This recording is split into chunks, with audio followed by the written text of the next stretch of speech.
Hiya, my name's Charlie and welcome to my channel and welcome to my weekly reads. How are you guys? Let me know how you are in the comments below. I'll natter about all of that stuff at the end as usual, but first of all I'm going to get right into the books that I've read since the last time I spoke to you. And for me, it's actually been quite a good reading week. I feel like I've really, because of the heat, like you can't really do much else other than just sit and read, and that's exactly what I've done.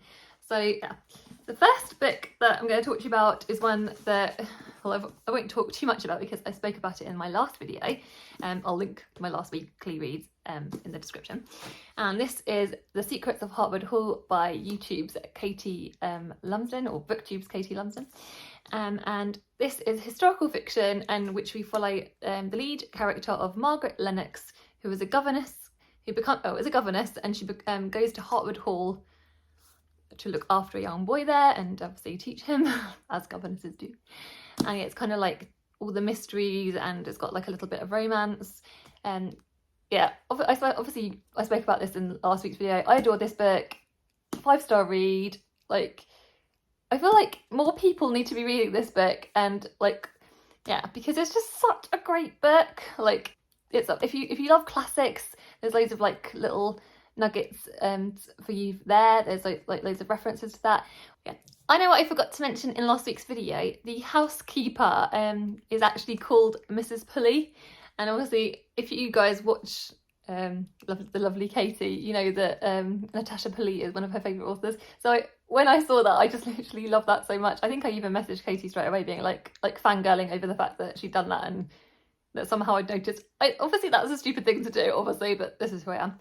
Yeah, it made me very excited. So yeah, there's just loads of cool stuff in this. Just check out this book. It's brilliant. Yeah, I'm actually going to plan on rereading it in the autumn. So watch this space for that. But yeah, that's that. The next book I finished was In Memoriam by Winn. I'll put a picture of this on screen. This is one I got out from the library like a few weeks ago. Because this is a highly popular book, I had to bring it back early, so that's the reason why I haven't got my physical copy now.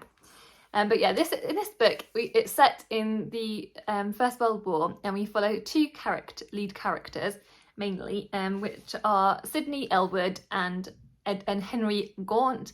And Henry Gaunt has got like German families. That's kind of something to note at the beginning of the book. He's got like cousins, and I think his mother is German. So yeah. So that kind of does play a point in the book. Yeah, it's just so good. So yeah, we follow these two characters. At the beginning of the book, it's set in a boarding school, and we kind of have all that kind of like boarding school like stuff. And then they go off. Obviously, these young boys go off to war, which is it's just really horrific. Like, yeah, it's a very brutal book, but I couldn't put it down. So this is one me and Charlie planned to buddy read, and we both basically, I think originally we were going to sort of spread it out. Then the book was due back to the library, so that kind of put a little bit of pressure on. And but yeah, as soon as I picked this book up, I could not put it down. So there's a queer romance between the two main characters, which was just so gorgeous. Like the love story within these pages is just gorgeous, but the plot of this book just keeps you turning the pages. It's really, really well paced for me personally, my personal tastes, and it was just a gorgeous book. And yeah, even though it's so traumatic, this book comes with a lot of content warnings, and because obviously you know that this is all based on real life, it kind of makes it even more harrowing. But yeah, I read this book in like 2 days. The characterization in this book is so strong. I really fell in love with these characters. So yeah, just gorgeous book. And it's not normally a topic that I like reading about. I don't normally like reading about books set in any of the wars, but this book, yeah, won my heart. So the next book I read was the gender book, Girls, Boys, Non-Binary and Beyond by Cassandra, Jules, Corrigan, and illustrated by Milton. Cassandra is genderqueer, disabled, and a human rights defender, and they are from Tennessee. So yeah, this This book is aimed predominantly at 5 to 7 year olds. It's a book to sort of like talk about gender in a really accessible way. Myself, I feel like I've because I've been over the last few years, obviously I've been going on a journey like trying to learn a lot about all this, as much as I can about all this stuff, and I feel like I know quite a lot, but when I read this book there were terms in this book that I hadn't ever heard of before, and it was just so interesting, and it's really colourful but really accessible, and yeah, I just think it's super educational. I think this book would work for numerous people. So yeah, that is my recommendation. It's gorgeous. Pick it up. It was 5 stars, and thank you to NetGalley for letting me have the arc of this. The next book that I finished was The Poet X by Elizabeth Acevedo. This was my first book that I finished for the Caribathon, which is being a readathon that's being hosted from the 7th to the 17th by the lovely Peter from Comfy Cozy Up and Karen from Run Right Reads. So yeah, this is my first book that I finished. I read it it's kind of like a one sitting kind of book. It's a novel told in verse, for those of you that don't know. This was like very popular on BookTube a few years ago, back in the first time back on BookTube. And yeah, it's basically we follow Ziamara, who is a young girl, and she uses poetry to sort of express herself, and in this book she sort of gets involved in slam poetry, and it's basically a freedom that gives her freedom that she never knew she wanted, and yeah, so it talks about all of that. It also talks about like a mother-daughter relationship. Ziamara's mother is very religious, and it's sort of all of that, certain things sort of put barriers in the way of their relationship. There's also a queer character in here as well, so you have that kind of representation. It's a really fun, quick, but really good read. So yeah, and also I picked up Family Law on NetGalley, so I can't wait to read that like ASAP. I've still got 2 more books. I literally read quite a lot this week, I'm sorry. Then I also listened to Pageboy by Elliot Page. This obviously cover on screen. This is obviously Elliot's memoir. This is a book I've been highly anticipating as soon as I heard it be announced. So yeah, I got the book on xigxag and I listened to the audiobook, which is narrated by Elliot himself. Right. This was actually a really hard listen, being honest. I feel like this book comes with a lot of content warnings, and obviously you're hearing about Elliot's like life growing up. It's not told in a linear fashion, so just letting you know if that sort of might be an issue for some readers, I would say. It wasn't an issue for me, but obviously kind of takes you a little while to get into that. Yeah, but it does cover a lot of things. It's not a comfortable listen, but then obviously these stories, they don't have to be made comfortable for us. That's not the purpose of listening to a memoir, obviously, but I feel like it should be noted for the readers that yeah, it is a very hard listen. There was lots of interesting things that Elliot talked about, obviously, within the book, and one of the things that I found was interesting was how Hollywood leverages queerness. So they obviously discuss a lot of that, and like obviously certain experiences they've had on certain film sets, interactions with different actors. Some actors are named, some actors aren't. Yeah, it was a good listen. I'm pleased that I had a chance to get to it, but yeah, not an easy one. Also, I think you can tell in this that Elliot is a reader, just because of the fact that he mentions at one point he mentions Maggie Nelson's Bluets, which for me I just loved. So yeah. The last bit that I finished was The Definitive Guide to the Perimenopause and the Menopause by Dr. Louise Newson. I will be doing a video of this. I recorded a video yesterday about this, and it will be coming out next week. All about this is my perimenopause and menopause, it was like it's going to be a TBR video and like my reading project for it. To start my thoughts on this book, I just thought it was a really good and accessible read. It's one I would recommend, and yeah, so if you want to know more about it, watch my menopause video next week. So that is my final read. I have got a pile of books that I picked up this week, but I'll show you first. and then I'll do all my nattery stuff. So, right. Last weekend I ended up going to Reading with my husband. We just had the lovely morning out and it was just gorgeous to walk around Reading in the sunshine. It was just so lovely. It was just, we went there really early and it was just, yeah, we had the best time. So I obviously, when I'm in Reading, I have to go to their Waterstones because their Waterstones is gorgeous. I have got footage, I think, in another vlog, which, if I can find it, I'll link that vlog down below. But yeah. So the two books that I picked up were Broken Hearts and Zombie Parts by William Hussey. I was really great because obviously in the last week I had been reading some really brutal, hard-hitting books that are kind of like sad. So I wanted basically some queer YA romance, and yeah, it's just what I fancied. There was a pile on the table, so I was like, yes. So in this book, I haven't actually read the blurb of it, but I know obviously the name alone, I was like, yes. It says, Jesse Spark has a broken heart and in a few short weeks he'll require major surgery to repair it, which means he only has a month to accomplish two almost impossible tasks.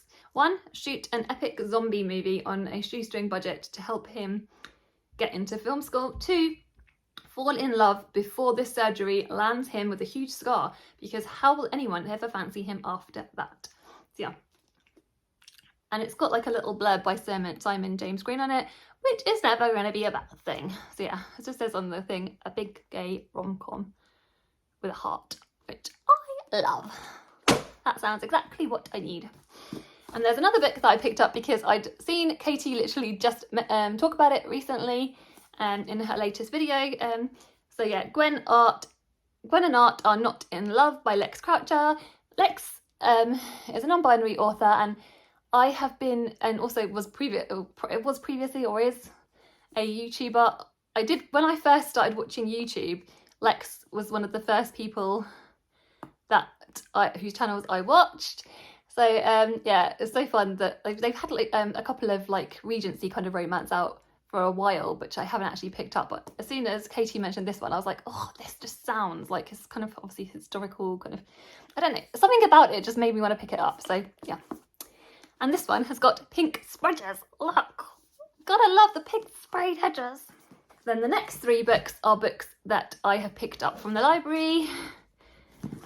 2 are for my menopause project. The first one is Cracking the Menopause by Mariella Frostrup and Alice Smellie. And this is one that I have previously listened to on audiobook, but because as part of my project, I want to make sure that I'm including, like, I want to take a picture of like the contents page so you guys can see that. The people that watch the video, those videos will be able to see that. And I also want to check how thorough the resources are, and the audiobook didn't, you couldn't see that just from like looking at the audiobook, and as I listened to it last year, I couldn't rightly remember. So yeah, that's why I'm getting this. And plus I might reread it because it's been a little while, like end of last year. The next book that I picked up, again, was part of the project. So it's Everything You Need to Know About the Menopause But Were Too Afraid to Ask by Kate Muir. Kate Muir wrote a little bit in the last book that I talked about by Louise Newson. She had a little excerpt in it. And yeah, so this is one that was recommended, or I think maybe I saw Leanne Rose Hall. I feel like, anyway, this is one I know I saw on Leanne Rose's channel. So yeah, it's definitely one I want to get to. I think she just hauled it. I can't remember if she's read it. Leanne, if you've read it, let me know. But yeah, that's going to be part of the project. And the last book is A Beefy Boy. So this is one. So recently in Shelley, the lovely Shelley Swearingen, if you don't watch Shelley's channel, I'm sure all of you do, but she's like so wonderful, as are every single person that I mention, obviously. So she recently talked about reading this, The Covenant of Water by Abraham Verghese, and I think that's how you say it. If it's incorrect, correct me in the comments. And she said that basically there were parts of this that she enjoyed. I think there was parts of this that she loved, but there was also sections that kind of dragged for her, so overall that brought down the overall score for her. But as she was describing the premise of it and things like that, I was like, oh, I still want to try it. And so I looked to see, I wouldn't have necessarily wanted to pay money for it, like the full price, because I think this is like 20 quid normally everywhere. Yeah. So, but I thought, well, I thought I'd check if my library has it, and it did. So obviously it's a way to check it out for free. So yeah, and it is. I think it's like 720 pages, and yeah, well, the writing's kind of, it's not too tiny. I don't know. Will I get to it? Will I enjoy it? I definitely want to at least try a sample of it. I may not enjoy it, but it doesn't matter if I DNF it then, does it? So yeah. So the last thing I'm going to talk about is obviously the Women's Prize. The winner got announced literally just last night, which obviously you guys will all know is the Demon Copperhead, actually by Barbara Kingsolver, actually won the Women's Prize, which I was so happy for. This wasn't obviously my favourite off the list. My favourite was Trespasses, but I really, really, really enjoyed this book too. So, and this is the only book, interestingly, on the long list I actually bought a physical copy of. So yeah, I think that kind of says a lot anyway in itself. And I know it would be one that I want to reread over and over again. It's that kind of book, I feel like. Yeah, so happy for it. So happy for Barbara Kingsolver. She's the first woman to win the Women's Prize twice. And also, obviously, having won the Pulitzer as well, that is such like an iconic thing to happen. Potentially, she could also win the Booker. So, I mean, we don't know what's going to happen, do we? But yeah, love this book. Yeah. And I loved doing the plod along with Jem and Alice and all of you guys. So yeah, that's the end of our plod alogs, the season of it. We are going to hopefully be back next year, so don't worry, we're not going anywhere. There may well be some videos coming up this year as well from us still. We might do a couple of live shows here and there, but not for a little while. So but anything to, obviously keep an eye out for all of our community tabs, because if there's anything that comes up, obviously it'll be on that. Also, you can follow our Instagram, which is WP Plodalong. At WP Plodalong on Instagram. So yeah, anything that we plan will be on there as well. But yeah, and thank you as always. Thank you to all the guests that have joined us this year, and thank you to all of you loyal plodders. Yeah, been the most fun. So yeah, that's the end of that. So yeah, it's been really hot this week in the UK. Everyone's sort of struggling a bit. I personally love the heat. I don't obviously enjoy not sleeping as much, but sometimes the sleeping thing has nothing to do with the heat. So obviously, as we all know.